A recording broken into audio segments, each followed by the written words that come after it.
So the purpose of this weekend is to kind of honor our family traditions of having fish stew and oysters when the weather gets cool. We've got an oyster farm around the corner. We wanted to go visit and learn how they farm oysters and see what the whole process looks like, and then try to catch some fish for our fish stew, and gather friends and family and show Larken how we do it along the way.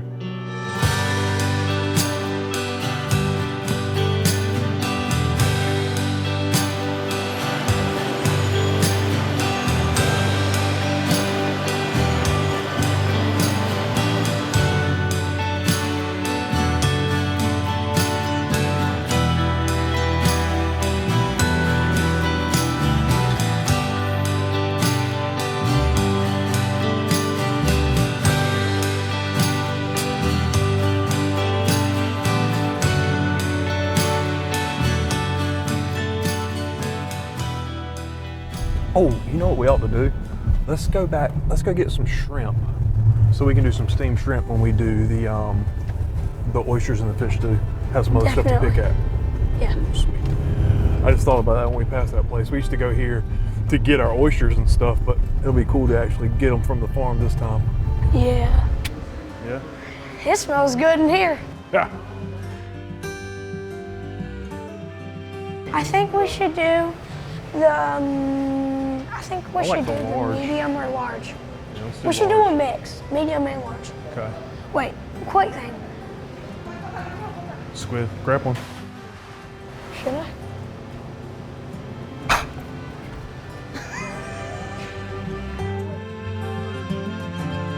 Appreciate y'all. Have a good day. Y'all have a good one Yep. and a Merry Christmas. Thanks, man.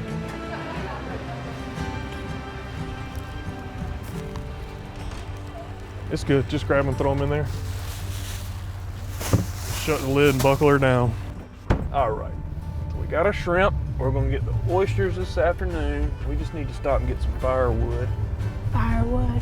Yeah. Mr. Wayne? Yeah, we're gonna go stop by Wayne's place and check on our supply for the restaurants and steal a little bit off the pile for our fire.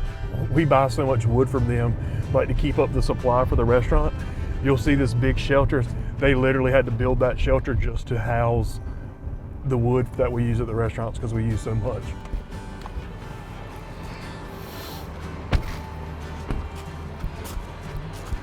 So this is where you get all your wood from? Yep, this is Mr. Wayne. He's the man that does it. What's up, buddy? How you doing? How you doing, buddy?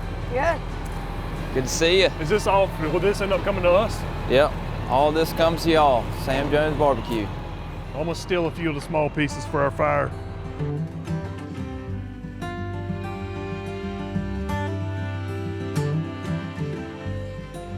So this is the operator station right here. This is how you control this whole unit.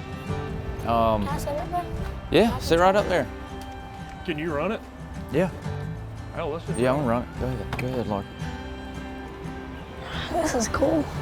So we put the logs on the rack, and when this is empty, so you have your trough here, when this is empty, you move another log into the trough. And then you've got this big chain that you can move the log towards you.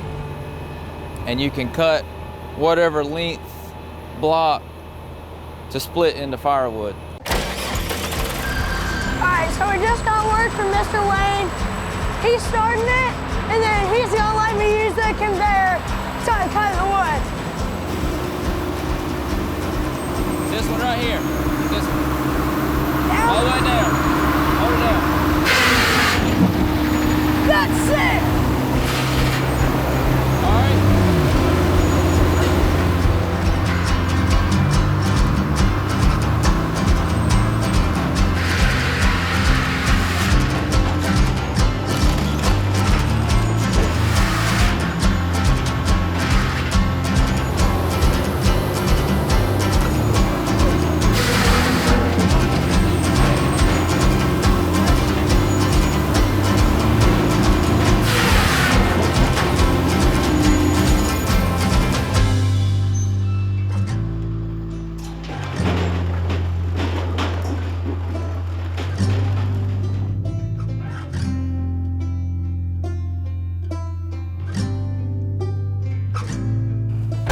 All right, buddy, got the wood, let's roll.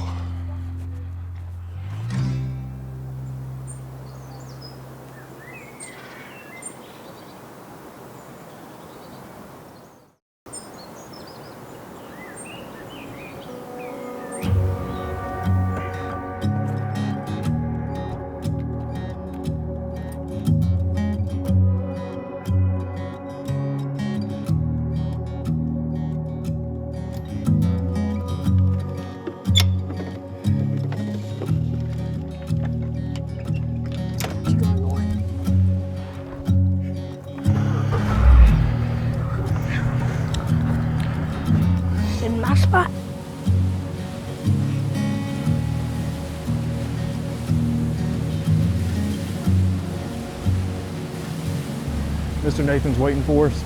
We're gonna meet him out at his oyster farm. So it's crazy is we passed it a ton of times and never paid it any attention, but it's right here in the Pungo River. So it's pretty cool. What does it mean by oyster farm? Yeah, see all those strands of bags? So that's all oysters. So like when we were in South Carolina, the oysters were growing like naturally places. This is somebody intentionally growing oysters. So it's a sustainable deal. You can keep growing more and getting more, and growing more and getting more. So we're not picking them out of the water. We are, they're just in bags. Patience, my little man. You're about to learn more about oysters than you'll need to know. What's up, buddy? How are you? Good. So this is the Grand Oyster Farm, Pungo River? This is it. Bellhaven Oyster Company on the Pungo River. Yeah, there's anywhere between 1,000 and 1,200 cages out here. And it'll fluctuate between 1,800 and 800 or so. What's the turnover rate? Like the 12 months is the goal. You'll see some in around 6. I've got some that take 18 to 24. But the bulk of them come off in 12 months, and then we'll refill those bags and start over. And what's the difference in an oyster out of your cage and an oyster off of a bar? They're a lot cleaner. There's no mud and grit in them. So they crossbreed this oyster, so it's sterile. So instead of taking 3 years to grow an oyster, I can do it in 12 months.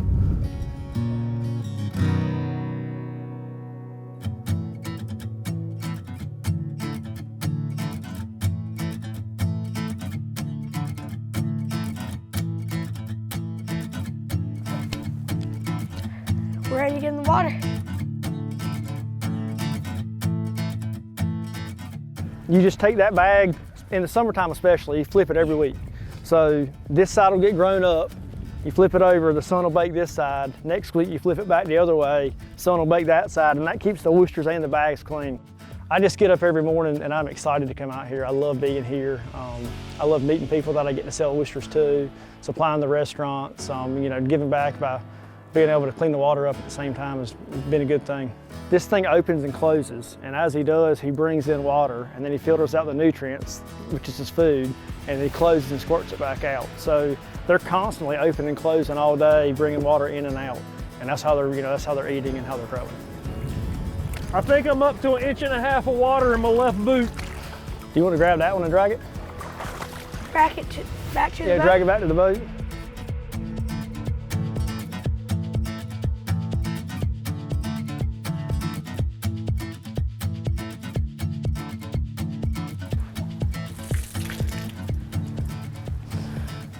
All right, so your hinge is back here, your lip's up here. Now the biggest thing with an oyster is his muscle that holds them together is right there. So if you're facing cup down, just right here on this right side, that's where it is. And the best way to shuck them is once you get in there and get it popped open, you take that knife and you start cutting. And when you cut, keep the knife on the top of the shell on the inside, and when you cut across it, that top shell will flop right off. That's easy. Did you notice that every time he was sticking, he was wiping on his glove to get the grit off? Yeah. And then you just, So then you just suck it down. I'm not eating it. Oh, you got to. you're gonna eat that one. That's your oyster.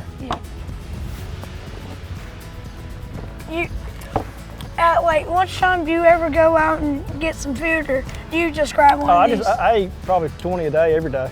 All right, so put it down. Yeah, sit it on the So table. you can press it down on There the, you go.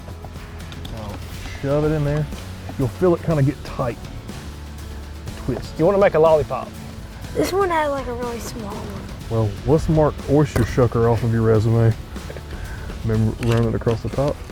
Try to cut that muscle up there. Yep, you got it. All right, now take the shell off the top. There you go. Not perfect. And then there's another Here, muscle you got take to the glove off. cut the bottom.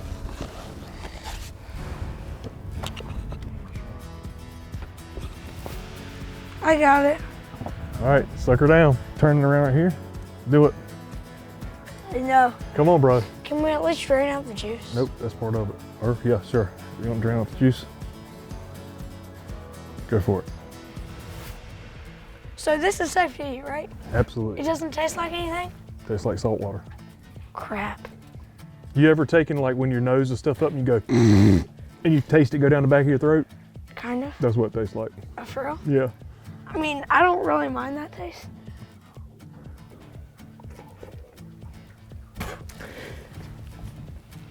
No, thank you. It's an acquired taste. Apparently. Yeah, never again. So you're gonna stick to shrimp and fish probably? Yeah. Yeah. Can I shuck another one? Sure. Hell, I do. Is that some hot sauce for eating? Yeah. I want to eat one. Here, I'll get you one.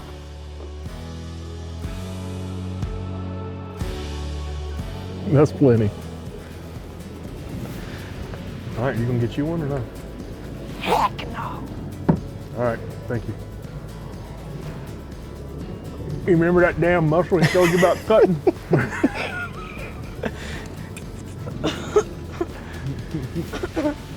One of the things that I enjoyed about at least getting to stop by the oyster farm was just kind of giving Larken perspective on how much work goes into that. It's easy to go to a restaurant and order a tray of oysters and they come to you on the half shell. But for him to see the work that went into harvesting those oysters and to see how hard it is to shuck those oysters, you know, it's something that I relate to a lot because people come into our restaurants and just get a plate of barbecue and they don't see the 24 hours prior that it took to prepare that. So I think perspective is really important in all things, and to share that with Larken was pretty cool. Nathan, I think I'm gonna grab one more to be safe. All right.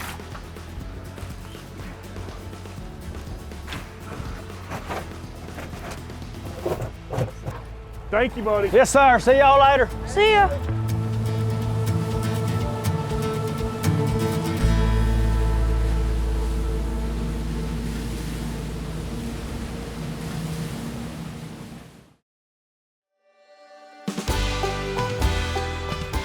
The guy we're going to fish with is a local guide. His name's Josh Sutton. And Josh fishes a lot of tournaments, but one of the things Josh is known for is catching really big speckled trout. Locally here in Belhaven, there is a annual trout festival and tournament. And I ran the barbecue competition there this year. And as I was scanning the silent auction table, Josh had put up a trip to help raise money for the beneficiaries of the tournament. And so when I saw his name, I was like, man, this is too good of a thing to pass up. And so I bid on it and I ended up winning the trip. And so I thought it would be a great time to come out now that the water's cooled down, the weather's cooled down, and it's really the time in our area that the big fish are caught. And so, you know, the purpose of this trip is not numbers.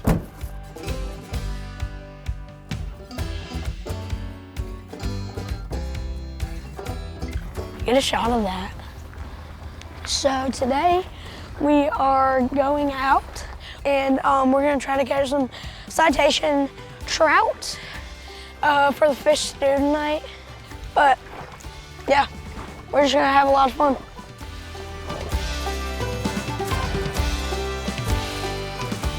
The probability of Larken having enough dedication and patience to catch a citation today is probably pretty low. So the odds are in my favor because I cast about 10 times every one he does. Not true. That is not true. That's just when I'm cold and I'm tired, but I'm gonna be fishing hard. Boom, boom, boom, set the hook every cast. What's your thoughts for today? How are we gonna go about it? Today, the water is starting out mid-40s, so I think the fish are gonna be on the bottom because it got cold last night. And then hopefully as the day goes, we'll get a couple more degrees on the temperature there and they'll come up and feed a little bit shallower. But today we're gonna start out fishing 6 to 10 foot with jigs. Okay, I was about to ask the stuff like depth. that. Okay. Yep. Cool. Yep, and then hopefully do what I like to do and fish shallower as the day goes. Yeah. We're guaranteed to at least catch a fish today. I don't know if we're ever guaranteed to catch a fish, buddy, but we're gonna daggone try our best. And between me and your dad, we got about every lure you can own for a speckled trout, so.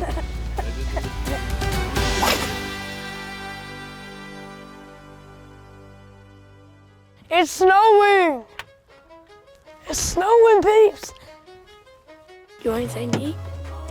Eat that crispy fish. All that talk of you're gonna catch more fish today. How the hell you gonna do that with your hands in your pocket? Yeah. Part of running businesses and running a family, you have to know your people and you have to know what motivates them. And in these conditions, Larken is easily distracted. There's one thing that I know motivates Larken, and that's money. I'll give you $100 if you catch a fish before I do. Deal.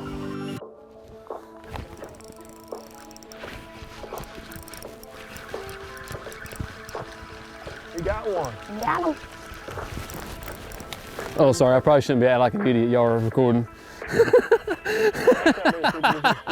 I was about to freaking horse that boat and that fish right on up in the boat, so we had one to put in the bucket. Let's act like I care a little bit. Look at there! They do exist. What was that on a paddle tail? On the Maggie. Rainbow trout Maggie. Nice. And it's a keeper. Nice, we need it. Your name is Stu. Yeah. That's what I was about to say. Probably 17 and a half inches. Perfect keeper. Finally got one to bite. See if we can get a few more for the stew.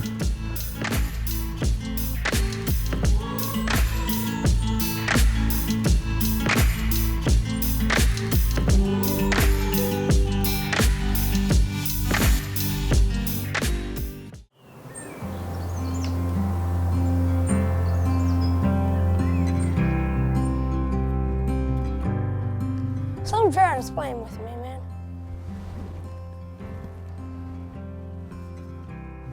Is that, has it been you the whole time? Yeah. Hey, I'm trying to win $100 here.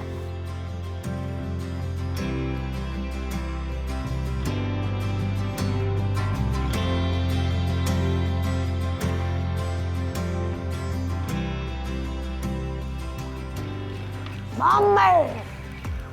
On the mag draft again? Yep. That was a very subtle hit. I thought I was hung a little bit bigger than the last one. She's angry. Man, that hook is way down in her gullet.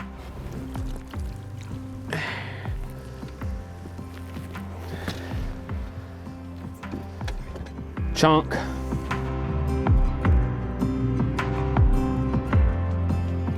Let's go get some more.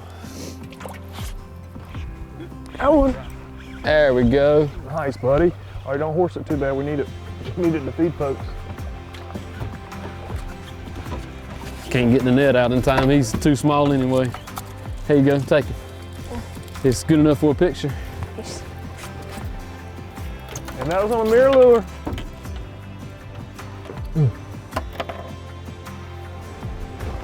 Little guy, just like you. it's crazy how I've been sitting around all day and you haven't caught one, and now I've caught He one. gonna rub it in now. Oh boy. This fish isn't a $100 bill. Woo!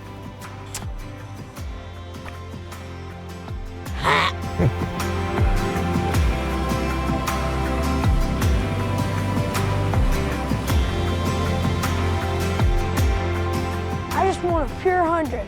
Don't give me multiple. I just want a pure 100. I ain't got none. It's worse than a pure $100 bill, but I'll take it.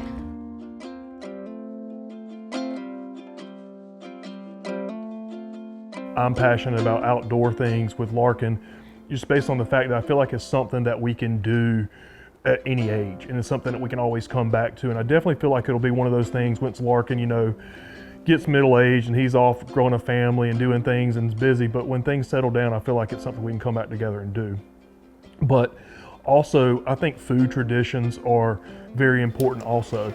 And, you know, they mean more to me today than they did when I was Larken's age for sure. But, you know, I will always continue to share these food traditions and these family traditions wrapped around food in hopes that, you know, he will use them as a way to gather people. I think that's why I was partly drawn to barbecue, because barbecue is, you know, historically a gathering meal. But anytime you can get a big pot and get people together, it's always a good time.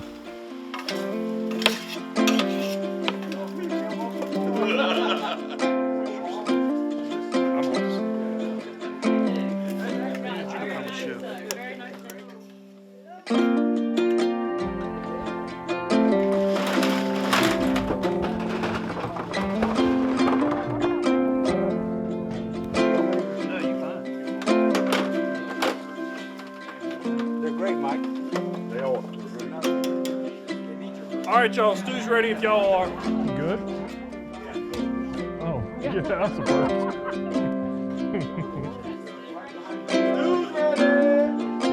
You know, I think another thing about, like, for me, getting people together, you know, most people, if they want something, they get it.